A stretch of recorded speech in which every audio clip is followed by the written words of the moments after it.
High, আমরা দুজন অমিতাভ আর জুই আর সর্বোপরি দ্য ম্যাজিক শুজ আমরা আবার চলে এসেছি তোমাদের কাছে একটা নতুন ভিডিও নিয়ে। একদম থাম্বনেল দেখে তো তোমরা বুঝতেই পেরে গেছো যে আজকে কিসের ভিডিও হতে চলেছে। আজকে আমাদের বাংলা বই রিভিউ আবার। তো এটা হচ্ছে আমাদের মনে হয় চতুর্থ ভিডিও, তাই তো? ভিডিও। আর এই ভিডিওগুলো করতে আসলে আমাদের খুব ভালো লাগে। হয়তো একটু জানি দেরি হয়ে যায়, তোমরাও মাঝে মাঝে আমাদের কমেন্ট বক্সে লেখো যে কবে আসবে এই ধরনের রিভিউ সংক্রান্ত আমাদের যে ভিডিওগুলো। আসলে কি বলতো, আমরা পড়ি অনেক বই, কিন্তু সমস্ত বই তো আর সেরকম ভাবে মনে হয় না যে মনে দাগ কেটে গেল, আর তোমাদের সঙ্গে সেটা শেয়ার করা যাবে কি যাবে না, তোমাদের ভালো লাগবে কিনা। তো তাই জন্য একটু সময় লেগে যায়, ওই বাছাই করতে একটু সময় লেগে যায়। আর তোমরা তো সবাই জানো আমাদের জনারটা কি। অ্যাকচুয়ালি আমরা হচ্ছে হরর আর হচ্ছে থ্রিলার, এই জনারের যত বাংলা বই আছে এখন মনে করো যে সমস্ত লেখকরা লিখছেন তাদের সমস্ত বইগুলোকে আমরা অ্যাকচুয়ালি খুঁজে বার করার চেষ্টা করি, আমরা পড়ি। আমাদের যদি মনে খুব কাছে সেটা দাগ কাটে, তাহলে তোমাদের কাছে মনে হবে যে বইগুলো একটু অন্যরকম, মানে বেশ কন্টেম্পোরারি ভালো লাগছে, তখনই আমরা চেষ্টা করি তোমাদের সঙ্গে শেয়ার করতে। একদম তোমাদের কাছে উপস্থাপন যখন আমরা করতে পারি তখনই আমাদের সেটা অনেক বেশি ভালো লাগে। আর আমাদের সব থেকে আরেকটা খুব বড় ভালো লাগে কি বলতো, আমাদের এই বইয়ের কমেন্ট বক্সে না আমাদের অনেক ছোট ছোট বন্ধুরা আসে, অনেক ছোট ছোট বন্ধুরা আসে এবং তারা বলে যে আমরা এই বইটা পড়েছি, তোমরা এই বইটা পড়েছো কিনা, বা আমাদের বিভিন্ন রিকোয়েস্ট করে যে এই বইটা রিভিউ তোমরা করো। তো খুব ভালো লাগে, এই ইন্টারাকশনটা বেশ ভালো লাগে। তো তাই জন্য হয়তো আমরা অল্প সংখ্যক ভিডিওগুলো করি, কিন্তু যখনই আমরা এই ধরনের ভিডিও করি সেটা খুব মন থেকে করি। একদম। তো আজকে আর বেশি কথা বলবো না, চট করে চলো আমরা যাই, গিয়ে আমাদের বইগুলোকে নিয়ে চলে আসি আর তোমাদেরকে দেখাই। প্রথম যে বইটা আমরা নিয়ে এসেছি সেটা হচ্ছে চুপি চুপি আসছে, সায়ন্তিনী পুততুণ্ডুর। সায়ন্তিনী পুততুণ্ড আমার প্রচণ্ড পছন্দের একজন লেখিকা বর্তমান সময়। আর এই ধরনের ব্যাপারগুলোতে যে পাবলিকেশন হাউস কর্ণধার বলতে গেলে এটা হচ্ছে সেই বিভা পাবলিকেশনসের বই, বিভা ক্লাসিক্সের অন্তর্গত এটা। আর দাম হচ্ছে 266। অধিরাজ যে সিরিজ রয়েছে সেই অধিরাজ সিরিজের অন্তর্গতই হচ্ছে এই গল্পটা। আর সেকেন্ড পার্ট সর্বনাশিনী প্রথম, আর এটা হচ্ছে সেকেন্ড। যারা ধরো সিরিয়াল কিলিং এই ধরনের থ্রিলার পছন্দ করো, মানে একটু ডার্ক থ্রিলার পছন্দ করো, তাদের জন্য কিন্তু এটা একটা অসাধারণ বই বলতে গেলে। মানে এই যে বইটা হাতে নেবে তোমরা, তারপর এক পাতা দিয়ে পড়তে শুরু করবে, লাস্ট পাতায় যাওয়া না পর্যন্ত উঠতে পারবে না। জাস্ট মানে বইটা পড়ে আমার সত্যি সত্যি তাই মনে হচ্ছে যে এই বইটা নিয়ে কেন এখনো কোনো সিনেমা বা কিছু একটা ওয়েব সিরিজ কেন হয়নি। এতটাই হচ্ছে মানে কি বলবো, তোমাদেরকে আটকে রাখবে বইটা। তো ছোট্ট করে বলছি, থ্রিলার, কখনোই তোমাদেরকে স্পয়লার দেবো না, তাহলে আসল মজাটাই চলে যাবে। তো এটা বলতে গেলে 32 বছর আগের একটা ঘটনা। সেই ঘটনাটা বলতে গেলে কলকাতা পুরো পুলিশ যে ডিপার্টমেন্ট তাকে নাড়িয়ে দিয়েছিল, কলকাতা শহরকেও নাড়িয়ে দিয়েছিল। একই দিনে গভীর রাত্রে 5টা বিভিন্ন পুলিশ স্টেশনের সামনে হঠাৎ করে 5 জন পুরুষের লাশ পাওয়া যায়। এবং সেই লাশটাও কিন্তু অদ্ভুত রকমভাবে একটা বিকট বলতে গেলে, তাদের প্রত্যেকের মাথা কাটা ছিল এবং তার জায়গায় ছিল হচ্ছে কি বলতো হাঁড়ি বসানো, এবং হাঁড়ির উপর লেখা গেস হু। মানে ভাবো ব্যাপারটাই কেমন একটা গায়ে কাটা দেওয়ার মতো। তো এইভাবে এগোতে থাকে এবং দেখা যায় 15 দিন পর যে এই খুনের ইনভেস্টিগেশন অফিসার ছিল তারও মৃতদেহ পাওয়া যায়, এবং এই করে করে করে আরও 3 জন অফিসারের মৃতদেহ পাওয়া যায়। তো এটা বুঝতেই পারছো সিরিয়াল কিলিং এর ঘটনা। তো এত বছর আগেকার ঘটনা, 30 বছর আগেকার প্রায় ঘটনা, হঠাৎ করে বর্তমান সময়ে এসে দাঁড়িয়ে সেটা আবার কেন রিওপেন করতে হচ্ছে, কেন হঠাৎ করে এই কেসটা পার্টিকুলার হঠাৎ করে আবার ইম্পর্টেন্সটা বিল্ড আপ হচ্ছে এই কেসটাকে নিয়ে। কেননা দেখা গেছে যে অধিরাজ, যে কিনা হচ্ছে এটার মেইন ইনভেস্টিগেশন অফিসার, তার সাথে সাথেও কিন্তু কিছু কিছু ঘটনা ঘটতে থাকে এই কেসটা সংক্রান্তই। সেটা কিনা পুরনো কেসের সঙ্গে লিঙ্ক আছে নাকি এটা সম্পূর্ণ আলাদা একটা কেস, সেটা নিয়ে কিন্তু হচ্ছে পুরো গল্পটা। এবং এই গল্পটার মধ্যে যেরকম একটা তোমরা সিরিয়াল কিলিংয়ের একটা মজা, একটা থ্রিল খুঁজে পাবে, তার সঙ্গে সঙ্গে সমাজের একটা দিক তোমরা মানে ঠিক জানতে পারবে বা রিয়েলাইজ করতে পারবে, যারা হয়তো আমাদের সমাজে থেকেও এখনো অনেকটা অ্যাকসেপ্টেড হয়নি। আমরা হয়তো তাদেরকে আইনত বা মুখে অনেক সময় তাদেরকে বলি যে হ্যাঁ তারা আমাদের সমাজে আমাদের চোখে গ্রহণযোগ্য, কিন্তু প্রকৃত অর্থে মনের কোথাও না কোথাও তাদের সম্বন্ধে এখনো একটা খিচ থেকে গেছে আমাদের। তো সেই জায়গাটাও কিন্তু এই বইতে হাইলাইট করা হয়েছে। তাহলে বুঝতেই পারছো কতগুলো আঙ্গিক, কতগুলো অ্যাঙ্গেল এই ঘটনাটায় রয়েছে। তো আলটিমেটলি কি এই মানে এই কেন এই ইনভেস্টিগেশনটা আবার হচ্ছে, আদৌ কি সেই সিরিয়াল কিলিংয়ের সঙ্গে এই সিরিয়াল কিলিংয়ের কোনো সম্পর্ক আছে, মানে অধিরাজ কি এটাকে সলভ করতে পারবে নাকি সেই আবার এই মানে শিকার হয়ে যাবে। পুরো গল্পটা নিয়েই হচ্ছে চুপি চুপি আসছে। আমি বলবো মানে যারা থ্রিলার পছন্দ করে তাদের কাছে একটা প্রচণ্ড পছন্দের বই হবে। তো আমি হাইলি তোমাদের রেকমেন্ড করছি, এটা তোমরা পড়ো। আচ্ছা, এরপরে আমরা তোমাদের কাছে যে বই নিয়ে আসবো, মানে অ্যাকচুয়ালি বই বলবো না, এটা হচ্ছে একটা বইয়ের সিরিজ যেটা তোমাদের কাছে নিয়ে আসবো, সেটা হচ্ছে ভৈরব। তো এটা হচ্ছে দীপাঞ্জনা দাশের লেখা ভৈরবের 3টে বই। প্রথমটা হচ্ছে কালবিহঙ্গ, পরের বইটা হচ্ছে ভৈরব, এবং তারপরের বইটা হচ্ছে ভৈরব 2। তো এটা হচ্ছে একসাথে 3টে বই তোমাদের কাছে নিয়ে আসবো। কেন এই বইটা নিয়ে এলাম, তো আমরা প্রথম কথা আগে বলে রাখি, সেটা হচ্ছে বইটা হচ্ছে বিভব প্রকাশনী থেকে প্রকাশিত। আমাদের ম্যাক্সিমাম বই আমরা যা তোমাদের কাছে বলে থাকি সবই ম্যাক্সিমাম বিভব প্রকাশনী হয়ে থাকে। বইগুলোর দাম যদি বলে রাখি, বইগুলোর দাম খুব একটা বেশি না। যেমন হচ্ছে কালবিহঙ্গের দাম হচ্ছে 123 টাকা মতো, ভৈরবের দাম মোটামুটি 222 টাকা মতো, ভৈরব 2 এর দাম অ্যাকচুয়ালি, আর ভৈরবের দাম হচ্ছে 188 টাকা মতো। তো এই হচ্ছে 3টে বইয়ের দাম। এই বইয়ে টোটাল যদি বলি মোট 5টা গল্প আছে। তো কালবিহঙ্গ নিজেই একটা গল্প এই বইটা। ভৈরবের মধ্যে আছে হচ্ছে অজনীজ আর মোস্ট প্রবাবলি মুদ্রা চক্র।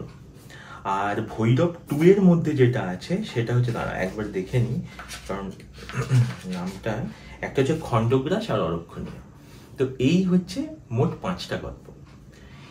এবার বলি তোমাদের কাছে এই বইগুলো কেন নিয়ে এলাম। প্রথম হচ্ছে দীপাঞ্জনা দাশের লেখা, আমরা এই প্রথম পড়লাম এবং আমাদের অপূর্ব লেগেছে। তোমাদের কাছে আগেও বলেছি কালীগুণিন একটা সিরিজ যেটা আমাদের খুব কাছে। তো সেই রকম সিরিজ যদি তোমাদের পছন্দ হয়ে থাকে তাহলে চোখ বন্ধ করে ভৈরব তোমরা পড়তে পারো, তোমরা এতটুকু হতাশ হবে না। একটা গ্রামের আবহে একটা ভৌতিক গল্পকে কি করে মানুষের কাছে পৌঁছে দিতে হয়, ভয় কি করে মানুষকে পাওয়াতে হয়, সেটা দীপাঞ্জনা দাশ খুব ভালো করে এই 3টে বইয়ের মধ্যে তিনি করেছেন। যেমন তোমাদেরকে একটা এক্সাম্পল দিই, একটা জায়গায় যেমন বেটিরহাট বলে একটা ছোট্ট গ্রাম, সেই গ্রামে কিছু ডোমেদের বাস। হঠাৎ করে তাদের মধ্যে মড়ক লাগে, ডোমেরা একের পর এক মারা যেতে থাকে, পুরো গ্রাম শূন্য হয়ে যায়। এবং কেন, কোন করাল গ্রাসে এরকম হলো সেটা এই বইয়ের মধ্যে আছে।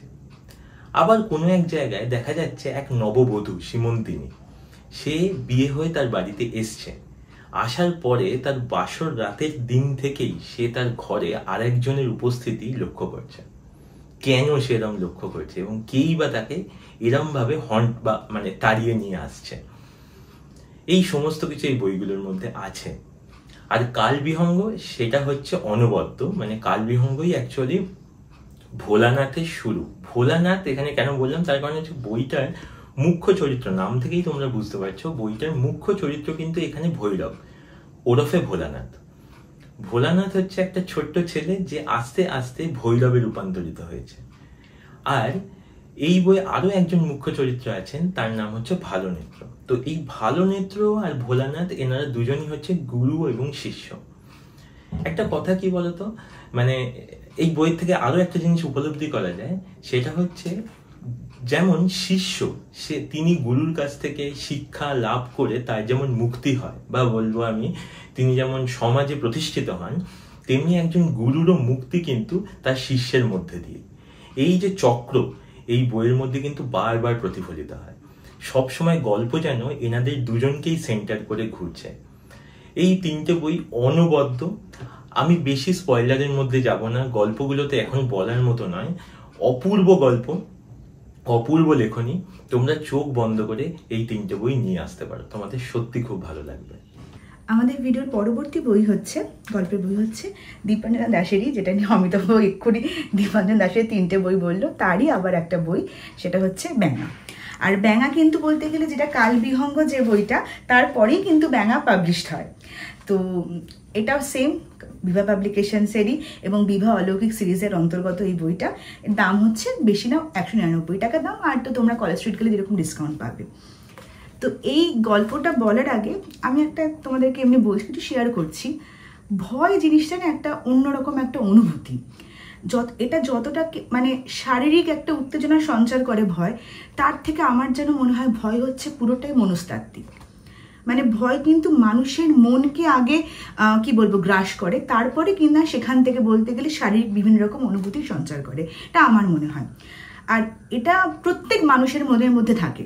যতই আমরা মানে বলি যে এই মানুষটা মানুষের দিক থেকে খুব স্ট্রং, মানে এ কোনো কিছুতে ভয় পায় না, সমস্ত পরিস্থিতিতে একদম মানে লড়ে যায়, কিন্তু প্রত্যেক মানুষের মনের একটা গভীরে কিন্তু একটা লুকোনো চাপা ভয় থাকে। সেটা কিন্তু সে জন্ম লগ্ন থেকে সে ভয়টা নিয়েই জন্মেছে।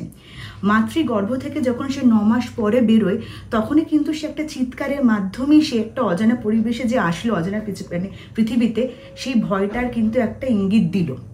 তারপরে তো জীবনের বিভিন্ন পর্যায়ে ভয়, মাধ্যমিকে প্রথম পরীক্ষা মাধ্যমিক তার ভয়, তার রেজাল্টের ভয়, তারপরে কেরিয়ারের ভয়, সংসারের ভয়, এবং লাস্টে যে ভয়টা নিয়ে অমোঘ আমাদের ভয়, সেটা হচ্ছে মানুষের জীবনের মৃত্যুর ভয়।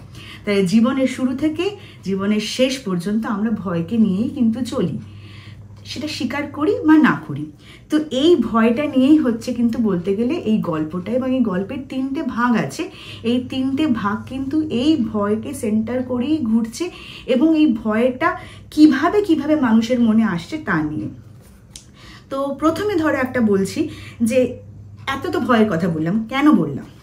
এই যে আমরা ভয়ের গল্প দেখতে মানে বই পড়তে ভালোবাসি, ভয়ের সিনেমা দেখতে খুব ভালোবাসি, বিশেষত ধরো বর্ষাকালে বৃষ্টি পড়ছে, এই ওয়েদারটা তো অসাধারণ, একদম ভয়ের জন্য বৃষ্টি পড়ছে, রাত্রির অন্ধকার, দারুণ সুন্দর সানডে সাসপেন্স চলছে, ব্যাপক এনজয় করছি, পুরো একদম একটা কি বলবো একটা আবহাওয়া তৈরি করে ফেলেছি। কিন্তু ভাবো যে গল্পটা পড়ে, যে ভয়ের গল্পটা পড়ে আমরা এতই এনজয় করছি, যদি সেই গল্পটাই আমাদের বাস্তবে হঠাৎ করে আমাদের সঙ্গে হয়, তখন কি আমরা এতটা এনজয় করতে পারবো? এটাই হচ্ছে ভয় যখন সত্যি হয়, ভয় যখন আমাদের জীবনে সত্যি হয়ে আসে, তখন কিভাবে আমরা তার সম্মুখীন হই। ভাবুন, একটা বাবা আর ছেলের একটা ছোট্ট সংসার, একদম সাদা মাটা ছোট্ট একটা সংসার চলছে। হঠাৎ করে সেই সংসারটায়, সেই তাদের জীবনের মধ্যে একটা অবাঞ্ছিত কারোর আবির্ভাব ঘটলো, এবং সেই সংসারটা হঠাৎ করে তার উপর নেমে আসলো একটা কালো ছায়া। একটা ছোট্ট ভুলের মাসুল তাদের কি সারা জীবন গুনে যেতে হবে? এবং সেখান থেকে শুরু হলো একটা ভয়ের সৃষ্টি। আবার ধরো একজন ছাপোষা চাকরিজীবী মানুষ, সে প্রত্যেক দিন তার ওই মানে কি বলবো রোজনামচা ওই বাস ট্রেনের হ্যাপা থেকে মুক্তি পেতে সে একটা কাছে পিঠে একটা ফাঁকা বাড়ি ভাড়া নিয়েছিল, একটু শান্তি, একটু কিনা মানে কি বলবো আশ্রয়ের, ভালো আশ্রয়ের খোঁজে। কিন্তু সেই বাড়িতে কি সে সত্যি শান্তি পাবে? সেই আশ্রয়টা কি সত্যি আশ্রয়যোগ্য তার জন্য? সেই ফাঁকা বাড়িতে কি সে শুধু একাই থাকে, নাকি তার সঙ্গে অন্য কেউ থাকে? একটা স্কুল হচ্ছে শিশুদের ক্ষেত্রে, বাচ্চাদের ক্ষেত্রে বাড়ির পর সবথেকে নিরাপদ স্থান, যেখানে ছোটো ছোটো ফুলের মতো শিশুরা খেলে বেড়াচ্ছে। কিন্তু হঠাৎ করে সেই শিশুদের জীবনে যদি কোনো করাল থাবা এসে পড়ে, তখন কি সেই শিশুরা জীবনটা খুব বেশি নিশ্চিন্তভাবে থাকবে? কেন এই ভয়গুলো তাদের মধ্যে আসছে? কে এর নেপথ্যে? সেই সমস্ত গল্প নিয়ে যদি তোমরা সেই গল্পগুলো যদি পড়তে চাও, সেই ব্যাপারটা যদি রিয়েলাইজ করতে চাও, তাহলে কিন্তু এটা তোমাদের পড়তেই হবে ব্যাঙা। আর একটা কথা তোমাদের ইন্টারেস্টিং বলে রাখি, এই যতগুলো বললাম এগুলো কিন্তু আসলে কিনা গল্প নয়। এই ঘটনাগুলো কিন্তু সব থেকে বড় কথা, লেখিকা বলেছেন এই ঘটনাগুলো কিন্তু একটি সত্যি ঘটনার আধারে তৈরি।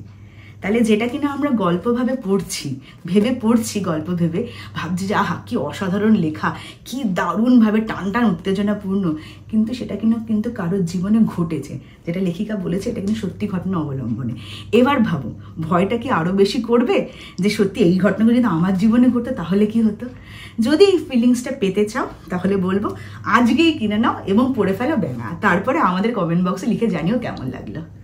আচ্ছা, এর পরের বই আর আমাদের আজকের ভিডিওর একদম শেষ বই যেটা তোমাদের কাছে নিয়ে আসছে, সেটা আমাদের খুব কাছের, মানে আমাদের খুব প্রিয় একজন লেখকের বই। সেটা হচ্ছে অভীক সরকারের কাউরিগুড়ির মন্দির। এই বইটা, অভীক সরকারের নাম বলতে যেটা প্রথম আমাদের মনে আসে সেটা হচ্ছে সানডে সাসপেন্সের ভোগ।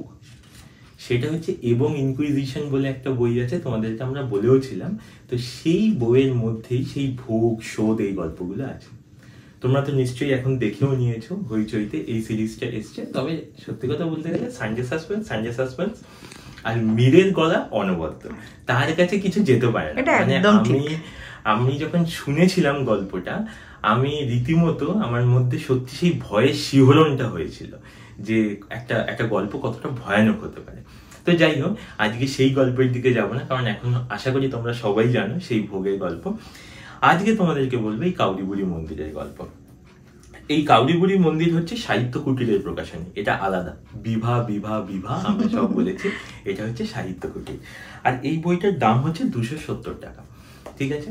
তো এবার আসা যাক এই বইয়ের গল্পে। তো তোমাদেরকে বইয়ের গল্পে যাওয়ার আগে সবার আগে বলি সেটা হচ্ছে, হ্যাঁ আরেকটা কথা বলি, সেটা হচ্ছে এই বইটা কিন্তু একটু প্রাপ্তবয়স্কদের জন্য।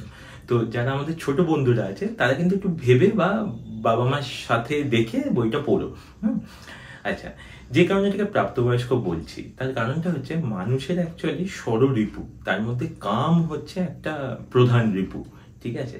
আর এই কামের বশবর্তী হয়ে মানুষ যে তার জীবনে কতটা ক্ষতি বা খারাপ জিনিসটা ডেকে আনে, সেটা এই বইটার মধ্যে আছে। এই বইয়ের যদি আমি প্রধান চরিত্র বলি, সেটা হচ্ছে ভবতারণ চট্টোপাধ্যায়। তিনি একদিন দৈবাত পান যে আসামের এক জঙ্গলে কোনো একটা এমন ফুল আছে যে ফুলটা মানুষের কামনা শক্তিকে আরো বেশি বাড়াতে পারে। তো তিনি সেখানে উপস্থিত হন এবং সেই তার উপস্থিতিতেই তিনি সেখানে আবিষ্কার করেন এমন একটা মন্দিরে, যে মন্দির অনেক বছর আগে হারিয়ে যাওয়া।